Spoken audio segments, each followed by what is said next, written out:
Hello friends, तो आज हम हमारे इस लेक्चर में जानते हैं green belt planning and designing के बारे में। ग्रीन बेल्ट क्या होता है, उसकी प्लानिंग एंड डिजाइनिंग कैसे होती है। Green belts are the natural or man-made areas of land that separate urban areas from the rural or agriculture land.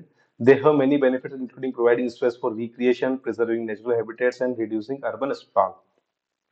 तो आपने देखा होगा कि जैसे आपका जो सिटी एरिया है, मान लीजिए आपका सिटी एरिया है और बीच में कहीं ना कहीं कुछ जंगल होते हैं या कोई ऐसे गांव होते हैं या कोई ऐसी जगह होती है जो उसको रूरल एरिया से अलग करते हैं। वहां पर आप देख सकते हैं जनरली जो कुछ लेक्स अवेलेबल हो सकती है, छोटे झरने अवेलेबल हो सकते हैं, है ना। ऐसी जगह जहां पर लोग अपने को रिक्रिएट करने के लिए जाते हैं, घूमने फिरने के लिए जाते हैं, उसे जनरली हम ग्रीन बेल्ट के नाम से बोलते हैं। वो भले एक छोटा फॉरेस्ट हो सकता है, कोई बड़ा गार्डन हो सकता है, कोई बीच वाली लैंड हो सकती है।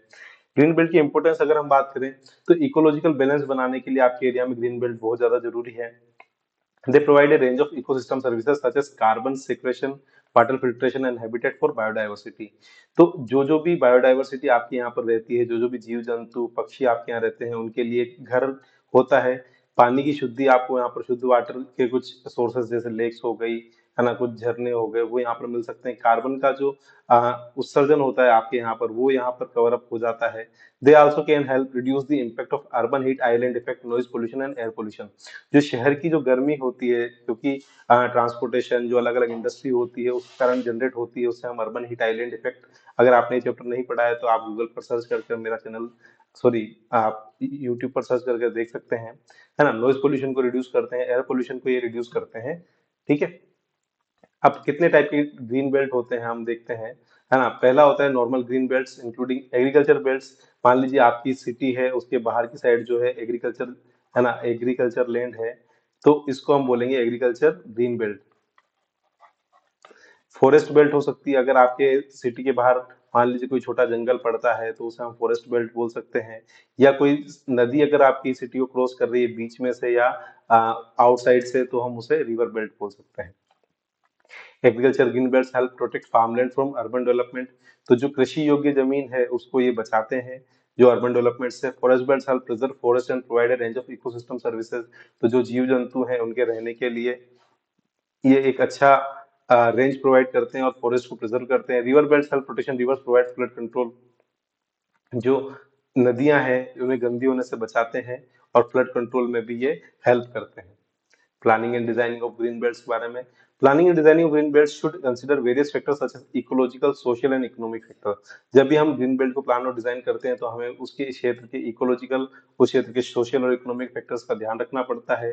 The design should consider various elements such as the width of the green belt, quality of vegetation, connectivity, access to the green belt. तो क्या उस ग्रीन बेल्ट की विड्थ कितनी रहेगी, कहाँ से आपका नेक्स्ट विलेज शुरू होगा, उस पे जो वेजिटेशन, जो पेड़ पौधे हैं, उनकी क्या क्वालिटी है, और जो आपका सिटी एरिया है वहां से उस ग्रीन वेजिटेशन या ग्रीन बेल्ट की जगह की कनेक्टिविटी कैसी है, कैसा एक्सेस है ग्रीन बेल्ट को, जो लोकल्स हैं वो वहां जा सकते हैं या नहीं जा सकते हैं। ये सब हमें जो एलिमेंट्स है ये कंसिडर करने पड़ते हैं जब भी हम ग्रीन बेल्ट को डिजाइन करते हैं। The green belt should also be design to accessible to the public and include facilities such as walking and cycling. तो जो ग्रीन बेल्ट हम प्रोवाइड कर रहे हैं तो वहां पर घूमने योग्य वॉकिंग पाथ अवेलेबल होना चाहिए, साइकिलिंग पाथ अवेलेबल होने चाहिए। क्या क्या बेनिफिट्स है देखिए, आप ये सिटी है, अभी सिटी को बीच में से दो भागों में बांट रहा है। ये एक नदी है या फिर आप बोल सकते हैं ग्रीन बेल्ट जो हमने यहाँ पर देख रहे हैं इस फोटो में, तो ये सिटी को सेपरेट कर रहा है दो जगह, तो इसे हम ग्रीन बेल्ट बोल सकते हैं। अब ये हो सकता है कोई फॉरेस्ट हो जिसमें पेड़ ही पेड़ उगे हुए हैं, ठीक है। तो ये एक तरह से इकोलॉजिकल, सोशल और इकोनॉमिक बेनिफिट में हेल्प करता है। Ecological benefit including natural habitats and providing ecosystem services. जो नेचुरल हैबिटेट्स हैं, जो पशु पक्षियों के रहने के घर हैं, जो जीव जंतु के रहने के घर हैं, उनको ये प्रिजर्व करता है ना, इकोसिस्टम की सर्विसेज प्रोवाइड करता है। सोशल बेनिफिट जैसे लोग जो है रिक्रिएशन, घूमने फिरने के लिए जा सकते हैं, अपनी क्वालिटी ऑफ लाइफ एनहांस कर सकते हैं, शुद्ध ऑक्सीजन वहां से प्राप्त कर सकते हैं। इकोनॉमिक बेनिफिट अगर हम बात करें तो प्रॉपर्टी की वैल्यू इंक्रीज, है ना, रिड्यूसिंग अर्बन स्प्रॉल। तो जो लोगों का बाहर की साइड जाना होता है उसको रिड्यूस करता है, प्रॉपर्टी की जो वैल्यू है उसको इंक्रीज करता है। केस स्टडी की बात करें लंदन की, तो लंदन जैसे आप यहाँ पर देख सकते हैं, ये सारा का सारा इन्होंने एक ग्रीन बेल्ट कवर कर रखा है। आप यहाँ पर देख पा रहे हैं जिस हिसाब से डायग्राम में, है ना, 5 लाख हेक्टेयर का इन्होंने एरिया जो है वो ऐसे ग्रीन बेल्ट के रूप में कवर कर रखा है।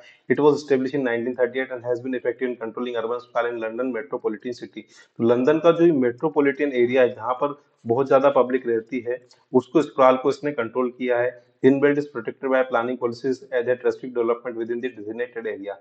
और ये जो ग्रीन बेल्ट का एरिया है, यहाँ यहाँ पर आप बोल सकते हैं कि जो किसी भी टाइप का कंस्ट्रक्शन डेवलपमेंट जो है, उसके लिए बहुत सारे रूल्स एंड रेगुलेशन फॉलो करने पड़ते हैं। कंक्लूजन से पहले अगर आपने मेरा चैनल सब्सक्राइब नहीं किया है तो प्लीज सब्सक्राइब कर लीजिए।